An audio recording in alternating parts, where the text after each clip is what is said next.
علی بھی ایک سوال اور، میں کل گھر پہ ہی ڈسکشن ہو رہی تھی کہ جو فطرانے کے پیسے ہوتے ہیں جو آپ نے دینے ہوتے ہیں عید کی نماز، اس کا صحیح وقت کیا ہے؟ نماز سے پہلے پہلے یا رمضان کے اندر ہی آپ نے دینے ہوتے ہیں، یا آپ نماز سے پہلے بھی دے سکتے ہیں؟ جی جی، بخاری مسلم میں حدیث ہے، نبی صلی اللہ علیہ وآلہ وسلم نے گھر کے ہر فرد کی طرف سے ایک سا مقرر فرمایا ہے، چھوٹا ہو بڑا ہو غلام ہو، اس دن بھی ایون اگر کوئی بچہ پیدا ہوا ہے نا، اس کی طرف سے بھی صدقہ فطر دیا جائے گا، یہ واجب ہے ایک سا۔ اور بخاری مسلم میں رپورٹ ہوا کہ ایک سا گندم بھی دے سکتے ہیں، جو بھی دے سکتے ہیں، کھجور بھی، پنیر بھی، کوئی بھی جو اجناس ہے کھانے پینے والی وہ دے سکتے ہیں، یا اس کے ایکویلنٹ اگر آپ رقم دینا چاہیں تو وہ بھی دے سکتے ہیں۔ تو اس کی جو ایک سا کی میئرمنٹ ہے اس وقت، وہ سعودی عرب نے جو اپنا میوزیم مدینہ شریف میں بنایا ہے اس میں وہ میئرمنٹ کا انسٹرومنٹ رکھ دیا ہے۔ اس زمانے میں چیزیں تولی نہیں جاتی تھی، ماپی جاتی تھی۔ تو صحیح۔ ایک سا کے اندر 4 مد ہوا کرتے تھے، جس طرح ہمارے 1 کلو گرام میں 4 پاؤ ہوتے ہیں، تو وہ انہوں نے ایک مد انسٹرومنٹ جو ہے وہ رکھ دیا ہے، لکڑی کی وہ گڈوی جس میں ماپا جاتا تھا۔ تو وہ ایک مد 4 مد ہوں گے تو ایک سا بنے گا۔ ایک سا آج کا بنتا ہے 2750 گرامز، یعنی 3.25 کلو گندم، ٹھیک یا ہے، آپ راؤنڈ آف کر لیں تو 3 کلو۔ ٹھیک ہے، 3 کلو کھجور بھی دے سکتے ہیں، آپ باجرہ بھی دے سکتے ہیں، جو بھی دے سکتے ہیں، گندم بھی، آٹا بھی، اپنی جو آپ کھاتے ہیں۔ اب یورپ میں جو رہ رہا ہے وہ اپنے ریٹ کو کیلکولیٹ کرے گا، سب کانٹیننٹ کا ریٹ نہیں لگائے گا وہ، تو اس کے مطابق آپ دیں گے۔ اور سنن نبی داؤد میں آتا ہے کہ نبی الاسلام نے اس لیے مقرر فرمایا تھا کہ تاکہ جو روزہ دار سے کوئی فوش گوئی ہو جاتی ہے روزے کی حالت میں، اس کا ایکویلنٹ ہو جائے اور مسکینوں کے لیے ایک سپورٹیو چیز ہو جائے۔ اور بخاری مسلم میں الفاظ ہیں کہ یہ صدقہ فطر آپ نے عید کی نماز سے پہلے پہلے ادا کرنا ہے۔ ٹھیک ہے، عید کے بعد جو ادا کرے گا وہ عام صدقہ شمار ہوگا، عید کی نماز سے پہلے پہلے ادا کرنا ہے۔ آپ 2-3 دن پہلے بھی دے سکتے ہیں، 27ویں روزے کو دے دیں، 28ویں کو دے دیں، لیکن لیٹ بھی ہو جائیں تو عید کی نماز سے پہلے پہلے آپ نے اس کو ادا کرنا ہے، ادروائز یہ آپ کا صدقہ فطر ٹرو اسپرٹ میں ادا نہیں ہوگا۔ جس طرح نماز وقت گزار کے پڑھی جاتی ہے تو وہ والا معاملہ ہو جائے گا۔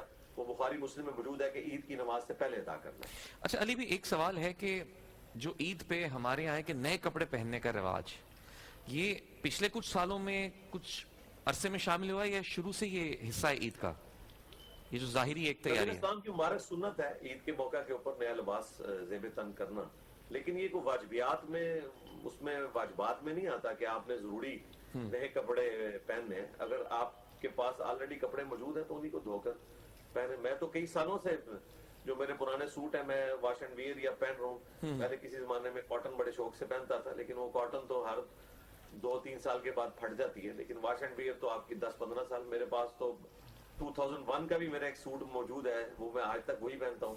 آج 2026 ہو چکا ہے، تو ضروری نہیں ہے کہ آپ نے نیا یعنی کپڑے سلوانے ہیں، لیکن بہتر یہ ہے کہ اگر آپ نے کپڑے سلوانے ہی ہیں کبھی تو عید کے موقع کے اوپر سلوایا بالکل کریں، اچھی بات۔ باقی وہ آپ استعمال کرتے رہیں، لیکن یہ ضروری نہیں ہے، صاف ستھرے کپڑے ہوں آپ کے۔ اچھا علی بھی ایک سوال ہے کہ اگر رمضان کے بعد بھی ایک انسان نے رمضان کے 30 دن گزارے، اگر رمضان کے بعد بھی وہی آتے ہوں جو جیسی پہلے تھیں، تو پھر رمضان میں انسان نے کیا پایا؟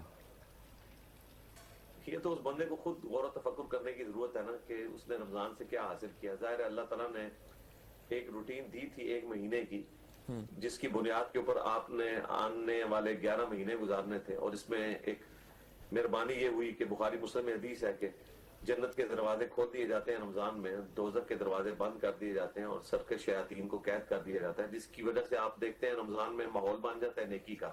بالکل تو اللہ ایسے ہی۔ تعالیٰ نے ایک سپورٹیو ماحول بھی دیا، اور اوورال ایک انوائرمنٹ آپ کو مل گئی روزوں کی شکل میں، نماز کی شکل میں۔ تو ہمیں چاہیے کہ اس رمضان سے عبرت حاصل کریں اور بقیہ کے 11 مہینے صحیح گزاریں، اور یہی مقصد قرآن میں بیان ہوا ہے، کتب علیکم الصیام کما کتب علی الذین من قبلکم لعلکم تتقون۔ ہم نے تم سے اگلے لوگوں پہ بھی روزے فرض کیے تھے جس طرح کہ تم پہ فرض کیے ہیں، تاکہ تم پرہیزگاری کی روش اختیار کر سکو۔ تو اگر کوئی اس طرح کا معاملہ ہوتا ہے کہ انسان وہی روٹین والی زندگی گزار رہا ہے جو رمضان سے پہلے تھی، تو ان کے لیے ہم یہی کہیں گے کہ رمضان کا خدا کوئی اور نہیں ہے، رمضان کا خدا بھی وہی ہے جو غیر رمضان کا خدا ہے۔ جو تقوی پرہیزگاری کی روش آپ نے رمضان میں اختیار کی، رمضان کے بعد بھی اختیار کریں۔ اللہ تعالیٰ ہم سب کو استقامت دے، اور اللہ تعالیٰ ہماری عبادات قبول کرے۔ تقبل اللہ منا ومنکم، یہ دعا ہے۔ اللہ تعالیٰ تمہاری طرف سے بھی ہمارے جو عبادتیں قبول کرے، ہماری طرف سے بھی عبادتیں قبول کرے۔ یہ صحابہ کرام عید کے موقع پر ایک دوسرے کو دعا دیا کرتے تھے۔ اچھا علی بھائی ایک سوال ہے کہ فرض کریں ایک پورا رمضان ہمیں احساس دلاتا ہے کہ ہم دوسروں کا خیال کریں اور بھی آپ کو نیک اعمال سکھاتا ہے. اگر عید کے دن ہمارے آس پاس کوئی ایک ضرورت مند ہے جو اپنی مجبوریوں کی وجہ سے عید نہیں منا پا رہا ہے یا عید کی خوشیوں سے محروم رہ جائے, تو کیا اس کی وجہ سے ہماری عید بھی مکمل سمجھی جائے گی کہ نہیں, یا ہماری ذمہ داری ہے کہ اس کی عید بھی مکمل کرائیں, اس کے ساتھ جی بنیں؟ صدقہ فطر کے بارے میں تو میں نے یہی بتایا نا, سنن ابی داؤد میں حدیث ہے, نبی علیہ السلام نے مساکین کی مدد کے لیے اس کو مقرر کیا تھا. تو صدقہ فطر دیں, اور ضروری نہیں کہ آپ نے گندم کے ریٹ پہ دینا ہے. گندم کا ریٹ تو 150 روپے کلو ہے, تو یہ اگر آپ 3 کلو کا کیلکولیٹ کرتے ہیں تو آپ 450 روپے. بالکل ٹھیک ہے. ہاں, لیکن کھجور کو اگر آپ دیکھیں, ہاں اس کا ریٹ کھجور تو بھائی 1000 روپے کلو سے اچھی والی کھجور سٹارٹ ہوتی ہے. اگر وہ آپ 3 کلو دیں تو ایک بندے کا صدقہ فطر 3000 بنتا ہے, اور گھر میں اگر آپ کے 5 افراد ہیں تو یہ 15000 روپے بنتا ہے. تو اچھی خاصی رقم ہے اس دور کے اندر, تو آپ ان کا خیال رکھیں ضرور. لیکن اس میں ساتھ یہ بھی خیال رکھیں کہ آپ کے سب سے زیادہ حقدار آپ کے قریبی رشتہ دار ہیں, آپ کے محلے دار ہیں, اور بعد میں باقی لوگ ہیں. لوگ عید کی نماز کے لیے جاتے ہیں, وہاں پہ پروفیشنل مانگنے والے بیٹھے ہوئے ہوتے ہیں, اور وہی سب سے لے رہے ہوتے ہیں. ان کا تو حال یہ ہے کہ اس وقت بے نظیر انکم سپورٹ پروگرام سے بھی راشن لے کے تو وہ آدھی قیمت کے اوپر دکانداروں کو دوبارہ سے بیچ دیتے ہیں. میں ان دکانداروں کو بھی وارن کروں گا کہ یہ آپ حرام کما رہے ہیں, جو آپ یہ آدھی قیمت کے اوپر یہ بے نظیر انکم سپورٹ پروگرام کے تحت لوگوں کو ملنے والی جو خوراک ہے وہ خریدتے ہیں. یہ اپنے بچوں کو حرام کا رزق کھلا رہے ہیں, اور اس کا وبال آپ دنیا میں بھی چکھیں گے اور آخرت میں بھی. اللہ سے ڈر جائیں. گورنمنٹ کا کام بھی ہے کہ وہ اس چیزوں کے اوپر نظر رکھے کہ کون سے پروفیشنل لوگ ہیں, ان کو اوائڈ کیا جائے, اور جو سفید پوش لوگ ہیں ان تک یہ امداد پہنچائی جائے. اچھا علی بھی ایک بڑا سطحی سا سوال ہے کام صاحب کہ لائک یہ جو عیدی بچوں کو ملتے ہیں, مختصر جواب, یہ بھی اسلام میں ہے, یہ ہماری روایات کا حصہ بن چکی ہے؟ مختصر جواب علی بھائی. جی جی, روایت کا حصہ ہے تو کوئی بری چیز نہیں ہے, دینی چاہیے. اسی طریقے سے ہم شادی بیاہ کے موقع پر جو سلامی دیتے ہیں یہ ہماری روایت کا حصہ ہے, اور بالکل دینا چاہیے. یعنی یہ اصل میں اپنی موجود ہے, اس کو دین کے ساتھ لیٹ کر کے یا بدعت ڈکلیئر کرنے کی کوشش نہیں ہے کرنی چاہیے. اسی طریقے سے گھر میں برتھ ڈے منانا, ہاں اس کے ساتھ غلط ایکٹیویٹیز نہ آپ جوڑیں کہ مرد و عورت کا اختلاط ہو نامحرم کا, وہ ایک الگ چیز ہے. باقی جو اس طرح کی ایکٹیویٹیز ہیں یہ دنیاوی ایکٹیویٹیز ہیں, اور اس کے ساتھ جو اس طرح کی چیزیں جڑی ہوئی ہیں وہ بھی درست ہیں. بہت بہت شکریہ علی بھائی وقت دینے کا.